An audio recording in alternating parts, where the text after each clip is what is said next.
Previously on the business. Right, let's turn our attention then to the business of sport and the SA Sports Awards. We're going to be getting Paena, is that how you pronounce it? I think it's Pina. Pina Galani, Yes. the spokesman for the minister. We're getting him on the line. Let's just kind of set the scene first of all, and then we'll get Pina on the line. And the SA Sports Awards, so this year, Jabu and Bounce, the number of 65 million rand has been thrown around. And just looking at some of the sources and stuff where the Minister, Mbulula, has actually confirmed that that is what the cost is going to be this year for the SA Sports Awards.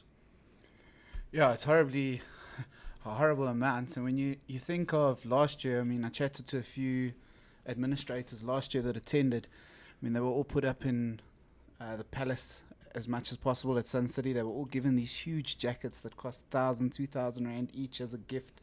Their transport was all paid. We're spending so much money getting administrators to attend an award, and we don't give that money back to the sports in any way. It just doesn't make sense to me at all.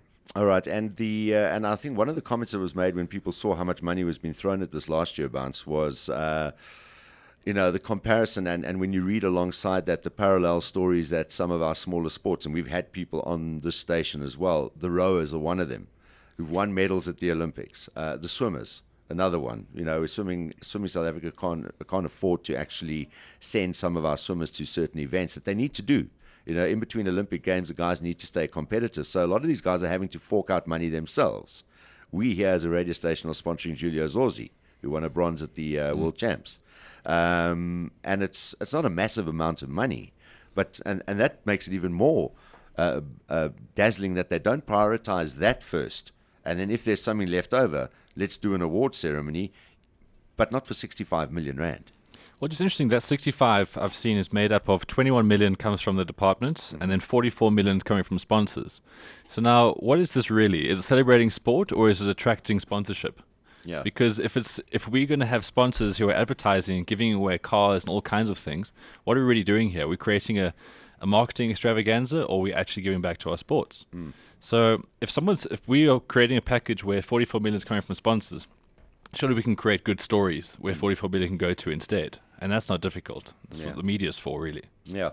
The problem again lies in where the comments made is, well, that's not our problem. Those sports need to find their own sponsorship. That was generally the message that was sent out there. These people want to be involved because obviously they've got TV airtime, so the sponsors will get their exposure on TV. Whereas if you talk about rowing, there's no rowing show on TV at all. Not that I can think of. And in fact, we have probably the best sports bouquet in the world carried on the DSTV platform. And I challenge our listeners to find a rowing show. Well, there's no rowing show. Exactly. Swimming gets very little, unless it's a World Champs or something like that. They don't get any exposure themselves. And that's probably been our most successful sport from an Olympic Games point of view. Do you think part of that might be that the media aren't giving those sports enough exposure? Jabu, what do you think? Well, I mean, I know with, for example, hockey. I'm quite passionate about hockey, and I've got quite a few connections there with the board and stuff now. But it's ridiculous. I mean, I went down to the SA Malaysia series earlier this year, and apart from Jonathan Cook and myself, there was one other media person there covering it.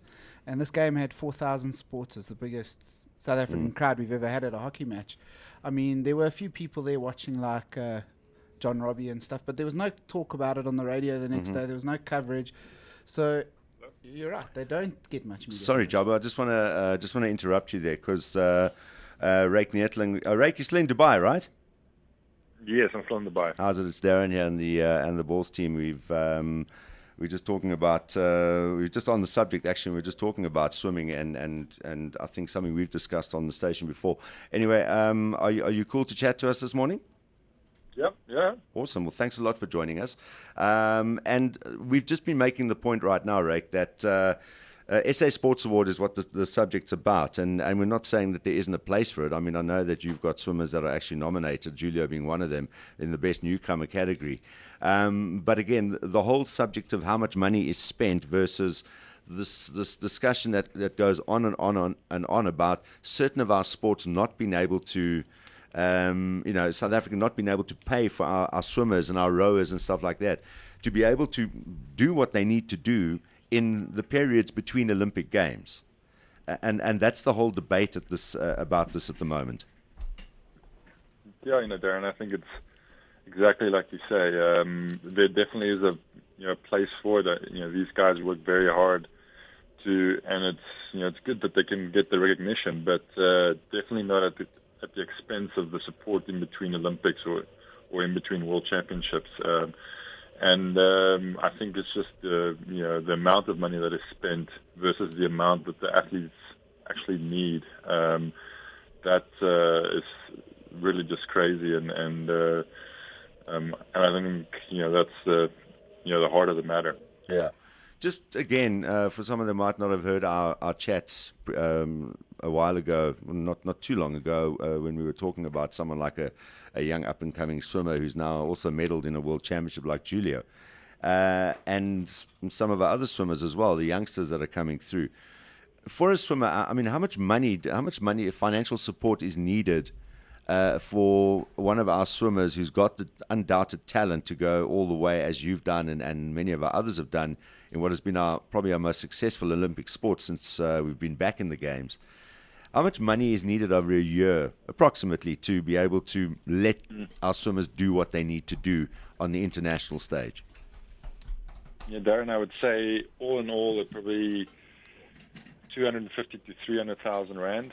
Obviously, most of the swimmers, their parents, they still support them. They've got one or two product sponsors that can keep the cost down of the swimsuits. The federation will pay a portion of the flights, sometimes to some of the competitions. So it's not a whole lot, so that's why it's really frustrating for the athletes, and I think that frustration is just made worse when the selection criteria for these awards are so vague. You've got people that do well internationally and they're not and they're not nominated. So it's there's a couple of things that really irk the people. Yeah. Well, I mean, on the selection criteria, that's the other thread of what we're going to be chatting to the minister's spokesman in just a short while, spokesperson.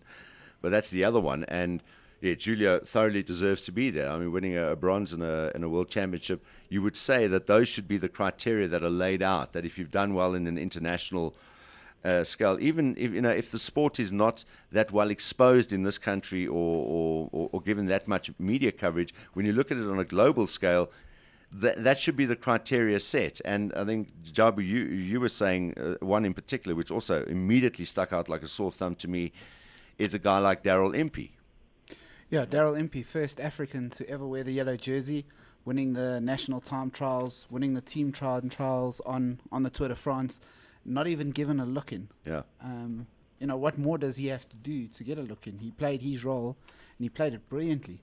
And then he held the yellow jersey for, a leg longer than most people even expected him to, and he gets nothing. So it's heartbreaking for sports stars like that. And I think, I don't know if that was the one you were thinking about, Ray, or are there others that you felt should be there?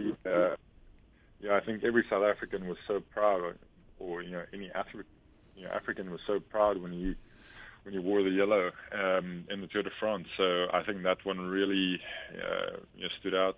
As well, like another cyclist, Greg Minnaar. I don't know how many times he's been the world champion, but he's also done us very proud. So I think, it's just that frustration, and I know the swimmers in the past, we've tried to use it as as motivation, but you can only do that for so long before you feel that your own countrymen don't really support you, and it becomes really demotivating. Yeah, so having the awards is one thing. It's supposed to be a big celebration at the end of the year. But, when you look at all of this that runs parallel to it, as you say, you use the word, it can be demotivating. And do you get to a point where, or do you think we'll get to a point where at some stage a sports person is actually going to decline being involved because of that very reason? It almost seems like a bit of a slap that, listen, you've been nominated for an award, but we can't support you when you need to go to this event or that event because we're spending 65 million on this award ceremony. Does it get to a point where you start to think maybe we should just actually recuse myself from being involved? Yeah, Darren, I think all the athletes are in a very tough position because selection criteria, even for the competitions, is not always so straightforward. So they don't want to rock the boat. Their window of opportunity is 5 to 10 years maximum. They want to really do the best that they can. They work hard, and they don't want to really jeopardize, like their dreams. So they're put in a very difficult position. If somebody would do it, it would be a more senior guy that's at the end of his career and he doesn't really care. Maybe a golf player who's got enough money. So, but I can assure you, there's a lot of talk, and they feel that way. But I doubt that they will ever be able to act that way. Yeah, but is that not something that maybe will trigger? Look, a sport. I think if that's going to happen, sports people have to all stand together. If one or two do it, then they're going to be isolated. They're going to stick out like a sore thumb, and as you say, they're just putting themselves up to be punished further down the road. So it's either got to be a collective thing where the sports fraternity needs to say, "Listen, guys, we will stand together. You've got to support our sports people first, and then if there's anything left over after you've done that, because there's no better way of recognizing a sportsman than supporting them and seeing them standing on top of a podium with a gold medal in an international arena, as opposed to seeing them standing at some venue with a medal they've been given at an award ceremony." Yeah, I think what they need to do first, all the athletes, is they need to form a union. I think that's if you look at all the big sports, in the U.S., they get organized, and it's something that I've tried for a while to get going on the swimming side and on all the Olympic sports, but they really need to organize themselves and have a voice, because without the athletes, there is no business of sport. Hopefully the guys will get there sooner rather than later. Are you still trying to get that going, or are you talking to a couple of other guys? Is there a group of our sort of well-recognized and sportsmen that have been there and done that are still working on getting a union started? People have been working for a long time, and we had a great opportunity. There was a lot of funding from the NFL. And they were willing to fund all the Olympic sports athletes, I think, for about 3 years. Unfortunately, that also fell through. So, or the organizing of the athletes really fell through. So, I'm not sure what's going on at the moment, but I think that's the key. They really have to stand together and maybe make a couple of hard decisions. And if you look at the rugby guys and the cricket, they've really done very well.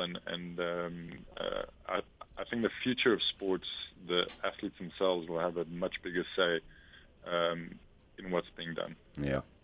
Some very, very valid points made there. Really appreciate your time, Rake. All the best while you're over there in Dubai. When you do come back, travel safely. And thanks again for chatting to us today. No, it's a pleasure. Cheers, Rake. Bye-bye. Rake Neethling. Interesting. And I saw you light up, Astrid, when you spoke about the union. It's kind of exactly what's needed, right? Well, exactly. And, another thing that struck me is when you raised the point about, does it take one person to decline to attend the awards and be given their award? Think about the Oscars. I mean, the movie industry, huge money-making industry. And, one could kind of draw some parallels between these film star so-called celebs and sports celebs. We elevate them. And what happens there, though? The difference there, though, is that movies, it's not funded by the Academy or whatever. They're not the ones responsible to fund people's movies, really. Exactly. But they fund the awards ceremony. And what started happening a few decades ago is you got your big names like your Marlon Brandos who said, no, this is just about Hollywood box office ticket sales. The Oscar awards every year. It's got nothing to do with actually rewarding the guys who really, really deserve Best Actor, Best Actress, etc., etc. So that's the kind of... I agree. Otherwise, Jim Carrey should have got 12. And 11, Darren. And Sorry, declined 11. to Mask go. wasn't that great. Yeah, that's true. And declined to go. And you know what? It takes a big name. And I think that's probably the difference. Rake made a very valid point about you risk being ostracized. But it takes guts, balls, for that big name to actually put their foot down and say, I'm going to put my foot down and I'm going to use the platform and the media attention it draws to raise these issues. We know how it works in this country, though, Bounce. Well, exactly. I think there's so many points and sub-avenues you can go off in this one. Now, yesterday at that Sports Industry Summit, Samram Sami got up there, always a controversial figure. Yes, absolutely. And he was saying that all big corporates out there should look past football, cricket, and rugby and put your money where the sports are needed. To which is the counter argument, which is a very obvious one. Okay, what's the return for the investor? Exactly. Yeah. So now we go into a whole bit of another discussion here, is that are the sports ever going to offer something that is lucrative enough for, say, take for instance Standard Bank to go in and put all this money in? So it's such a give and take between like a sort of reality. You know, we can't be too naive to think that we can't expect millions to go into a sport where no one's really that interested.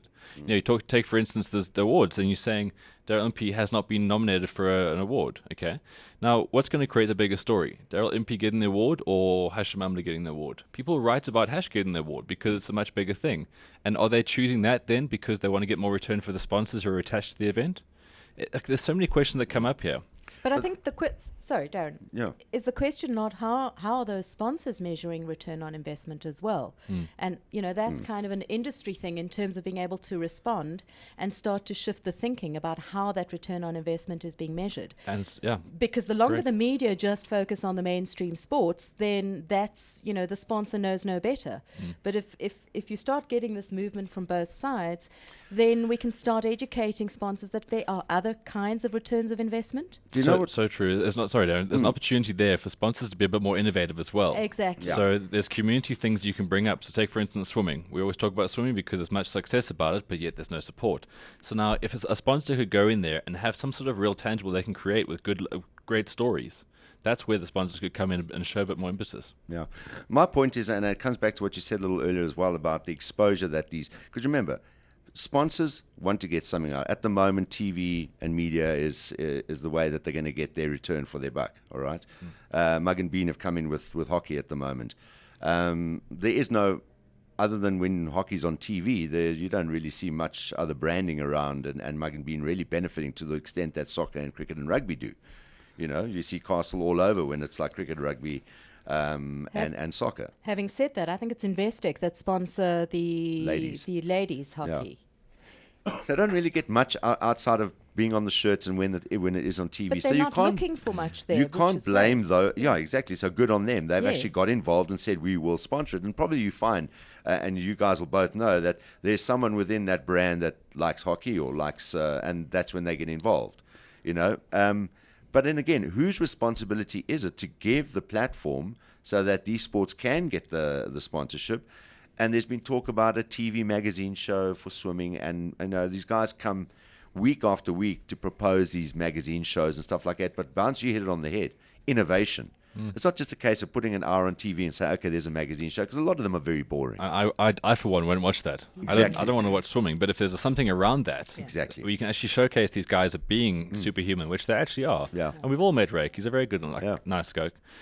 Women find him very attractive, and there's various Strangely, things. yeah. Strangely, I know. Why are you looking at us when you say that? I've got a lazy left eye. I think there's different parts. You've got to be realistic that, whatever it may be, it goes as far as sex sells. I don't want to say it, but I mean, there's elements of sport that you need to ramp up.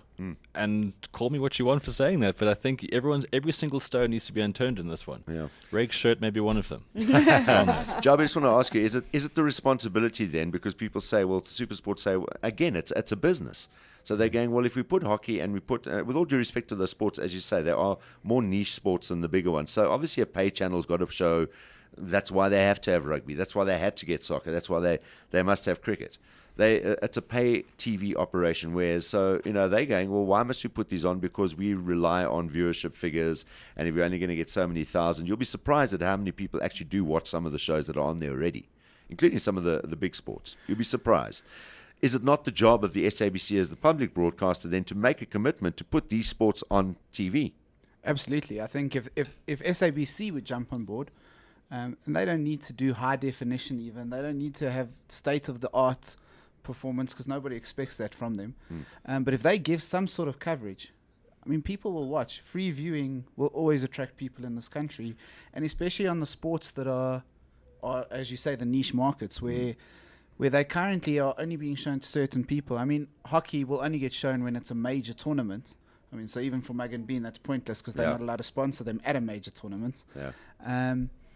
But yeah, so if the SABC got involved, I mean, think how many people will watch a game of football on SABC One in the Kenyan Premier League if they get a game there because it's on. Yeah. Also, the costs sometimes are prohibitive. So these sports are going. We need 2 million for a 13-part or 5 million for a 13-part magazine show. That is where any of your TV channels should actually go, hold on a second, let's just bring those costs down and make it affordable and start there and try and build the brand. And as you build the brand, then you can start recovering more money. Does that not also speak, though, to the SABC's mandate as a public broadcast? I mean, we're saying True. they should be. Well, their mandate says they have to. Yeah. Has anyone taken that up? Again, who's going to be that one poor guy that's going to actually crusade for that and not end up being ostracized because they're going up against the massive SABC? But it's quite interesting. All these questions allude to why there's this massive, big sports events thing at the end, because it's the easy way out. Yeah. Let's put everything we've got into making this glitzy Throw it all TV into show that pot, yeah. with 10 gun salutes inside a conference center. Yes, and that's what it comes down to, because these questions are all very difficult to answer. Yeah. All right. Well, we're going to chat to the minister's spokesperson and try and get just some answers around some of the things that we've been talking about. That's coming up.